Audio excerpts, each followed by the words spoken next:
In this video, I'm going to show you how to fix ERR GFX STATE.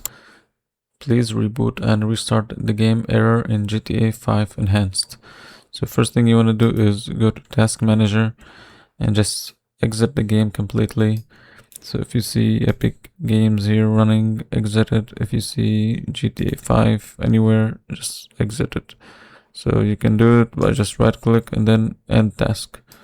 So search if you want, and then in details do the same. If you see any game, Steam or Epic Games, just make sure you click end process tree. Once you do this, you want to go here to this PC. Actually, you want to go here and type in run, then type %local app data %.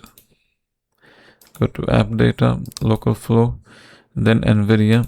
So you might have like AMD instead of NVIDIA. If you have AMD, click on AMD, and if you have NVIDIA, click NVIDIA. So it depends what you have. So I'll have NVIDIA. So what you need to find is this folder called DX Cache. Click inside of it, and if you see folders here, just delete all these folders. So once you delete these folders, you want to try to restart your computer. So once you restart the game, this should basically fix it.